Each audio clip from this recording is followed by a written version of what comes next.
Bonjour à tous, j'espère que vous allez bien.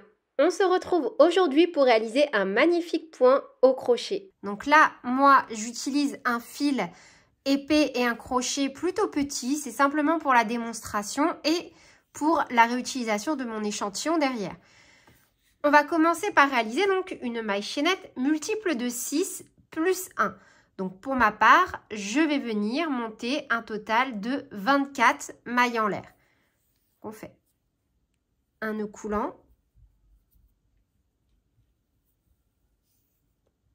et on vient réaliser donc un multiple de 6. Donc pour ma part, je fais 24 mailles en l'air. 1, 2, 3, 4, 5,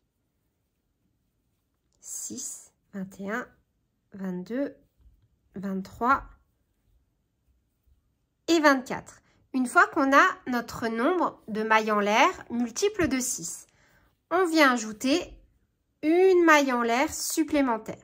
Donc là, j'ai un total de 25 mailles en l'air. Mon multiple de 6 plus 1. Maintenant, on va venir travailler donc dans cette dernière maille. Et pour ça, on va faire une maille en l'air supplémentaire pour lever le rang. Donc on fait notre multiple de 6 plus 1. Et de nouveau, une maille en l'air supplémentaire pour lever le rang. On vient piquer dans la deuxième maille à partir du crochet. Donc, on saute la maille en l'air que l'on vient de faire et on pique dans la deuxième. On vient faire une maille serrée, une maille en l'air qui compte comme notre première bride et on vient mettre un petit marqueur. On vient ensuite donc faire une bride dans chaque maille du rang précédent. Donc pour ma part, je dois avoir un total de 25 brides. Donc là, on en a fait une,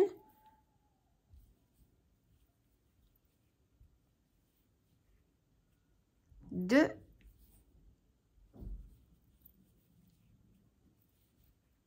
trois,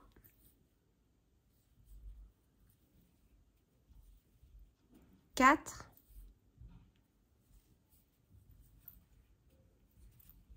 5,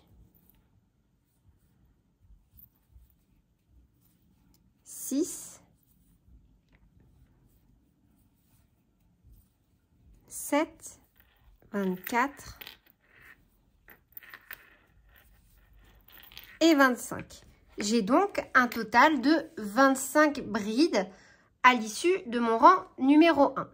Ce motif est vraiment très facile parce que en fait, on va à chaque fois répéter les rangs numéro 1 et 2 autant de fois que nécessaire jusqu'à obtenir la hauteur que l'on souhaite.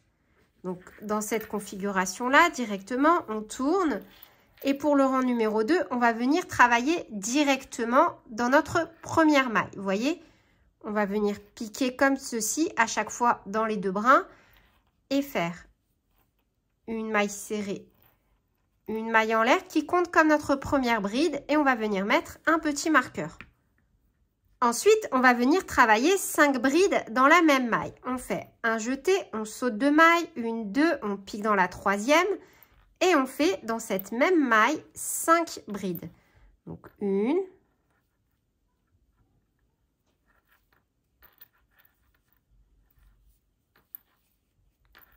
2,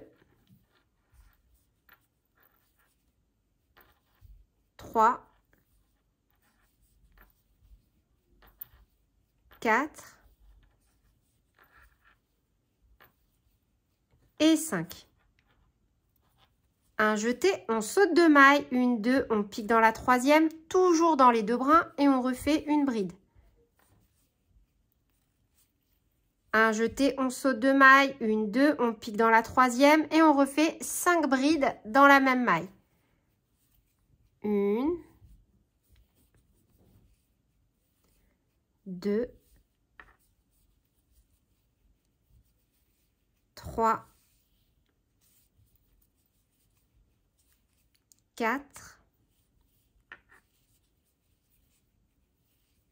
et 5. Un jeté, on saute 2 mailles, une, 2, on pique dans la troisième, on fait une bride. Un jeté, on saute 2 mailles, une, 2, on pique dans la troisième, on fait 5 brides dans la même maille. 1, 2, 3, 4 et 5. Un jeté, on saute de maille, une, deux, on pique dans la troisième, une bride. Un jeté, on saute de maille, une, deux, on pique dans la troisième, 5 brides. Une,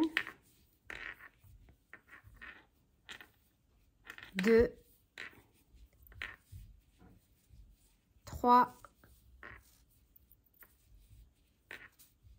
4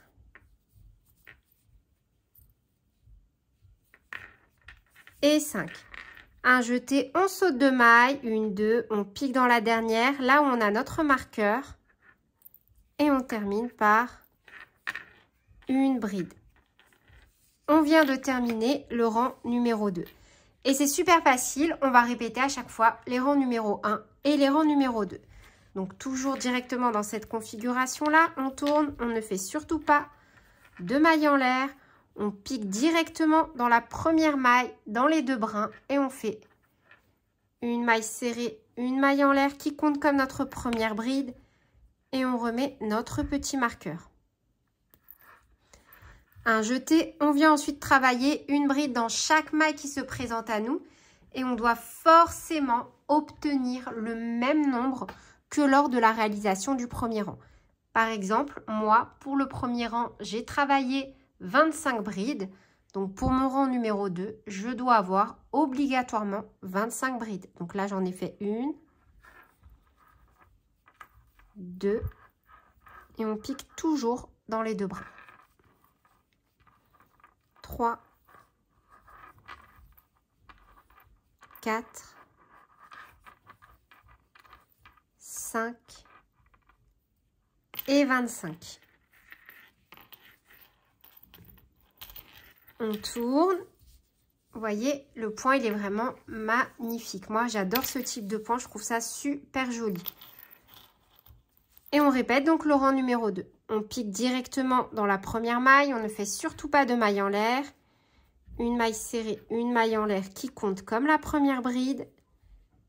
Et on répète donc. Un jeté, on saute de maille. Une, deux, on pique dans la troisième, 5 brides. Une, 2, 3, 4 et 5. Un jeté, on saute de maille, une, deux, on pique dans la troisième, une bride. Et on répète donc cette séquence jusqu'à la fin. Voilà le résultat sur quelques rangs. Si vous voulez jouer sur les diminutions et les augmentations, il va falloir bien évidemment augmenter sur les rangs de brides, donc au niveau des rangs impairs. Par exemple, le rang numéro 1, 3, 5, 7 et 9. Et à chaque fois, augmenter au fur et à mesure jusqu'à pouvoir reconstituer une coquille supplémentaire. Pour les diminutions, bien évidemment, dès lors que vous aurez entamé une diminution, par exemple, je ne sais pas, d'une ou deux brides ici, bien évidemment, il y aura un motif ici qui ne pourra plus être réalisé.